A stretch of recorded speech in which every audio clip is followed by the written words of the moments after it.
inshallah. Dr. Umar, this is a question from the sisters' side. What are some books you may recommend on world history and Islamic history? What are some books that I would recommend on world history and Islamic history?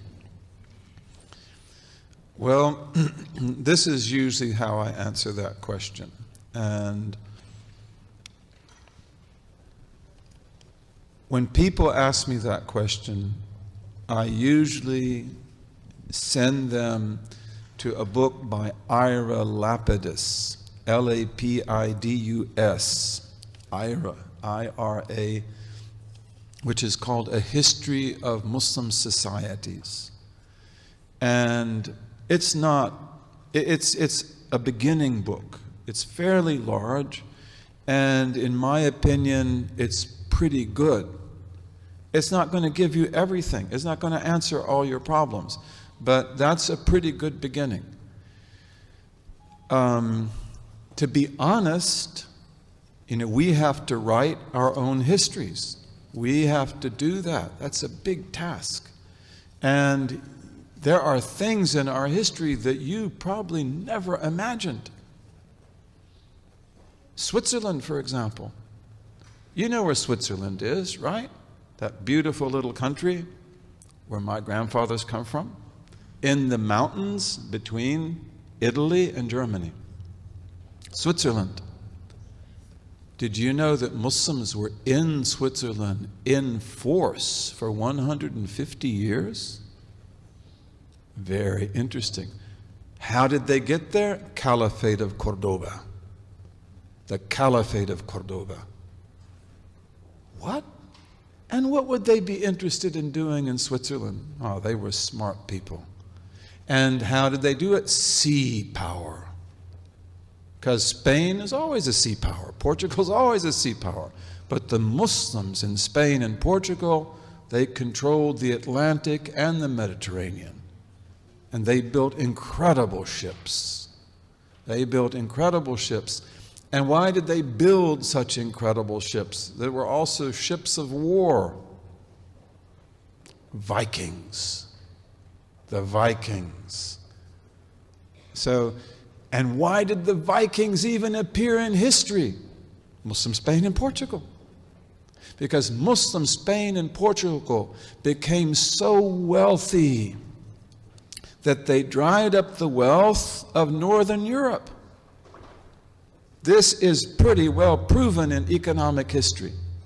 And countries like what is today Denmark and Norway and Sweden and England and Northern Germany and Holland, they became poor because nobody would go there anymore. It's like there's no profit. Merchants are always looking for profit. The merchants that are in Italy and France and elsewhere, they no longer want to go north. Because what do you get there? Sheepskin, flax, wood. You go to Spain and Portugal, all you have to do is pay jizya. You pay the jizya and you're protected by the state.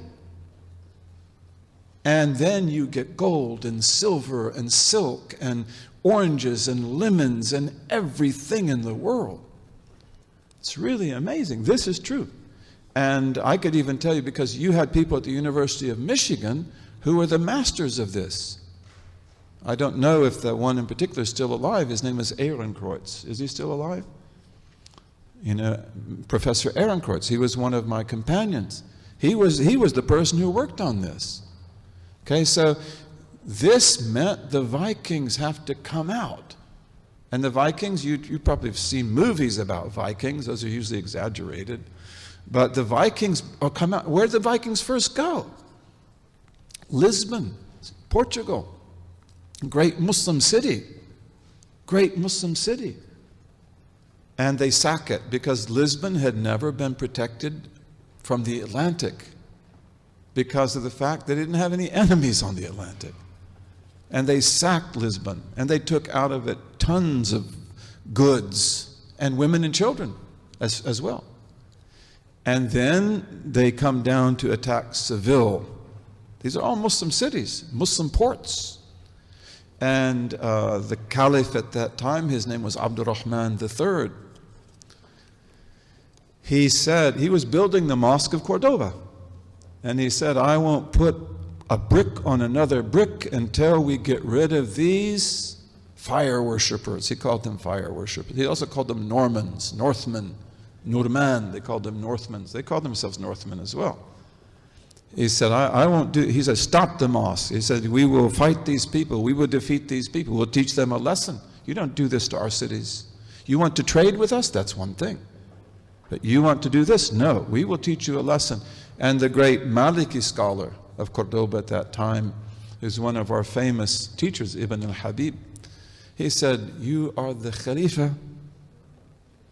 You know, he didn't say you can chew gum and walk at the same time. They didn't chew gum then. But he said that, you know, you can still build the mosque and you can still take care of the Vikings. And they declared jihad. And in 100 days, the Vikings were finished. Finished. And they were punished. And many of the Vikings became Muslims. And they were settled in Spain in a city that I visited called Jerez de la Frontera. Jerez de la Frontera, which we called in Arabic Sheresh. And it always remained a Scandinavian Muslim city. And there were Vikings in Denmark as well. And ambassadors went to Denmark to see who are these Vikings and how do they fight. Because they have these really fast ships that they use to attack. But what do they do with the women and children? Because they take lots of women and lots of children. We have to ransom them. In Islamic law, you must ransom the prisoner. All the women and children they've taken off to Denmark, we've got to get them back. This is also why the ambassador is going. We'll pay you gold. We'll get them back. But give back our children. Give back our women.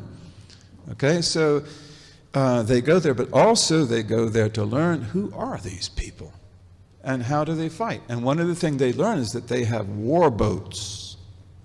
That's what you see in the movies, right? But they have barges. And the barges are where they put the women and children. The barges are where they put the gold and silver. Okay, so this means that they are actually not so, that they have vulnerability because the barges don't move very fast. And that means that they have to always protect their barges at sea. And so they say, then this is the way we'll deal with the Vikings. We will build ships that are as fast as their ships. And our ships will have cannons on the front, which they call nefalta. Nefalta means naphthalene cannons. They're cannons that use gassy oil. And you put fire to it and it explodes and it shoots out a ball of fire. And it will burn up their ships. And then on the back, we will have archers with crossbows and with regular bows. And if you want to look at, you've seen how samurais have made swords? Samurai sword is incredible. We made swords that would have competed with that. We made arrows. We were really good at what we did. So they say, we'll have our archers and they will have so many arrows that they can fight for a whole week without stopping. And then we'll have boarding areas because we're going to conquer the Vikings at sea. We're not going to just drive them off. And then peace was made with the Vikings for about 16 years. The old king died. Many Vikings became Muslims during that time. The old king died. The new king said, the old king made the treaty. I didn't make the treaty. I don't agree. And so he came back, you know, to maybe attack Lisbon and Seville or other cities. There are lots of cities in Spain and Portugal. But also they said set up towers along the whole coast. And you can go there. I'd love to take you there.